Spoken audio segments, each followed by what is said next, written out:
The first week of September marked a historic time for North Dakota United, as we hosted Princess Moss, the vice president of the National Education Association. Just to see what the challenges are, what the opportunities are, and where might we, as a union, be able to make a difference. Particularly the challenges and opportunities for Native American students and teachers.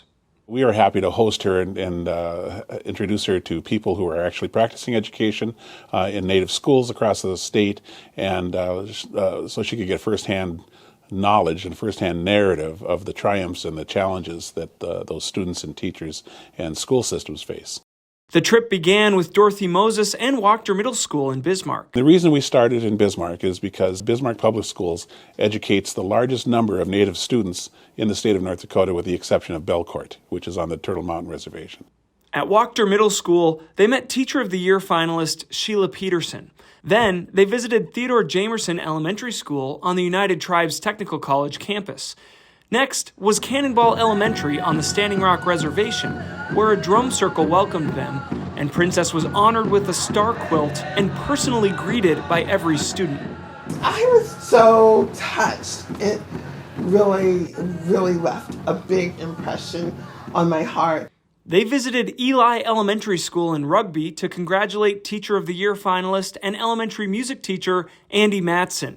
Later, they traveled to Belcourt to tour Turtle Mountain Community College and Turtle Mountain Community High School, where they spoke with teachers, students, and administrators about efforts to incorporate Indian culture into teaching and learning. The first 4 days of school, they didn't go to history class, they didn't go to science class. They immersed themselves in the traditional practices of the tribes. We have to address their culture and make sure that they know that they are respected and that their culture is important. After that, they held a listening session with Rolla Education Association members at Mount Pleasant School. I think Rolla could be considered a microcosm of the state as a whole.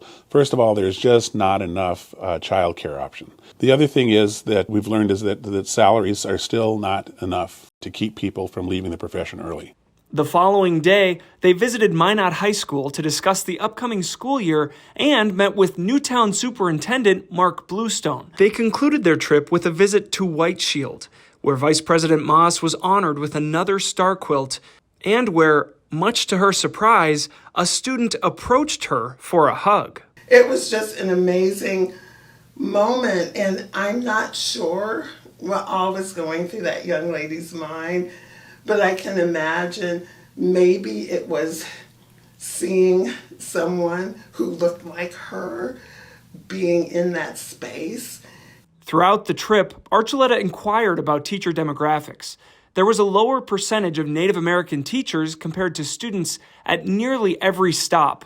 And this is a disparity that he hopes will one day change. And the statistics tell us that when young people see folks that look like them in front of their classes, professional educators, that they tend to engage more. They tend to be more responsive to instruction, more responsive to discipline when it's necessary.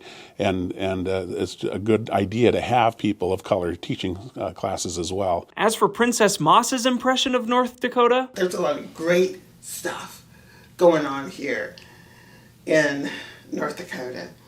You know, it's a small state with a very big heart. Princess plans to present her experiences at the NEA board meeting on Saturday, September 23rd. And she says that she'll proudly display her star quilts in the NEA offices.